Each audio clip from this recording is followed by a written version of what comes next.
नमस्कार, मी योगिता उबाळे निरंतर वार्ताच्या बातमीपत्रात आपल्या सर्वांचं स्वागत करते। पाहूया काही ठळक घडामोडी।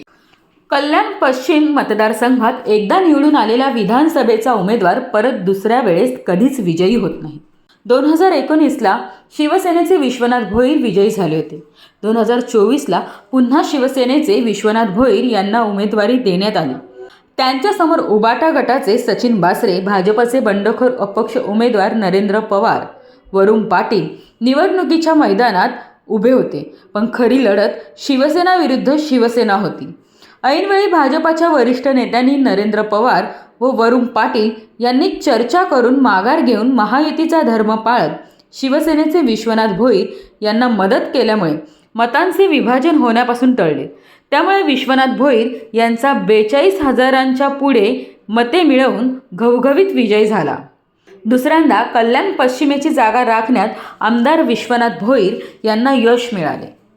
महाराष्ट्रामध्ये महायुतीची जी घोडदौड चालू आहे त्याप्रमाणे कल्याण पश्चिममध्ये सुद्धा महायुतीचा प्रचंड असा विजय झालेला आहे। महायुतीचे सर्व कार्यकर्ते आणि मतदार राजा यांनी पुन्हा एक इतिहास घडवलेला आहे। कल्याणबद्दल असं बोललं जातं की जे आमदार एकदा होतात ते पुन्हा रिपीट होत नाहीत, परंतु महायुतीच्या सर्व कार्यकर्त्यांनी ते दाखवून दिलं आणि मतदार राजाने ते दाखवून दिलं की विकास करणारा व्यक्ती, विकास करणारी महायुती, विकास करणारे मुख्यमंत्री माननीय एकनाथजी शिंदेसाहेब, उपमुख्यमंत्री देवेंद्र फडणवीस साहेब आणि उपमुख्यमंत्री अजितदादा पवार यांच्या जो महायुतीचं सरकार आहे, ज्या वेगवेगळ्या योजना महाराष्ट्रामध्ये राबवलेल्या गेलेल्या आहेत, ह्या सर्वाचा परिणाम म्हणजे कल्याण पश्चिममध्ये जो इतिहास घडलेला आहे की मागच्या वेळचे विश्वनाथ भोईर महायुतीच्या सर्व कार्यकर्त्यांनी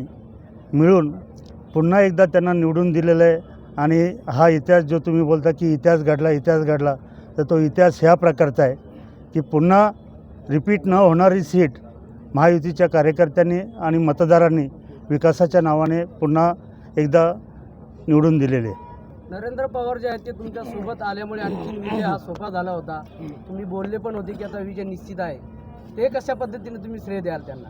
नाही, कसं आहे माहिती आहे का, जी मतं महायुतीची होती ती मतं विभागली गेली असती आणि मग त्याचा दुष्परिणाम झाला असता, परंतु नरेंद्र पवारांनी मोठं मन दाखवलं, वरुण पाटील यांनी दाखवलं, आमच्याच पक्षातील रवी पाटील असतील, मयूर पाटील असतील, अरविंद मोरे असतील आणि इतर जे इच्छुक होते ह्या सर्वांनी एकत्रितपणे मोठं मन करून ही एकच उमेदवार आपला महायुतीचा विश्वनाथ भोईरांच्या रूपाने आणि त्याला पूर्णपणे सहकार्य करून पूर्णपणे पाठिंबा देऊन महायुतीच्या कार्यकर्त्यांनी ज्या पद्धतीने काम केलं त्या कामाचा परिणाम म्हणजे मतदारांना जे आकर्षित केलं गेलं, मतदारांना जे पटवून दिलं गेलं की कल्याण पश्चिमचा विकास ही महायुती करू शकते, पर्यायाने महायुतीचे उमेदवार जे निवडून येतील आमदार म्हणून ते करू शकतात, हे जनतेने त्याच्यावरती विश्वास ठेवला।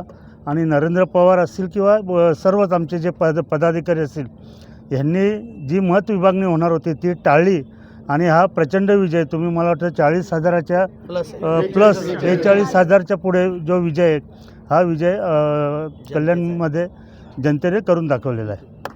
छत्रपती शिवाजी महाराजांना मी आता काय सांगतोय, आमचे जे मुख्यमंत्री असत एकनाथ शिंदे साहेब त्यांनी 2.5 वर्ष लय मोठा काम केलेली असं।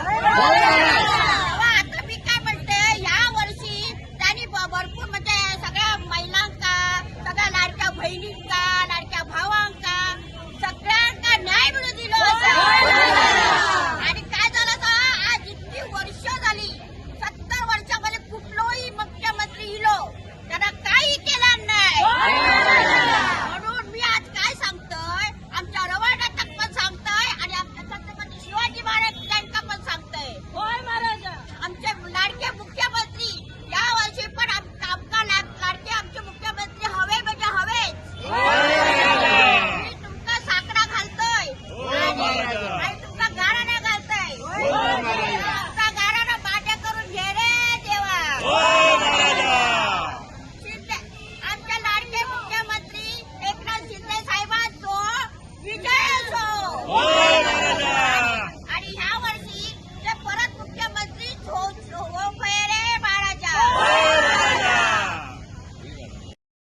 ब्युरो रिपोर्ट, कल्याण निरंतर वार्ता. याबरोबरच हे बातमीपत्र संपलं. पुन्हा भेटूया उद्याच्या बातमीपत्रात. तोपर्यंत नमस्कार. तुमच्या आजूबाजूला घडणाऱ्या घटना पाहण्यासाठी निरंतर वार्ता न्यूज चॅनलला सबस्क्राईब करा. तसेच नव्या व्हिडिओची नोटिफिकेशन मिळवण्यासाठी बेल आयकॉनवर क्लिक करा आणि रहा अपडेट.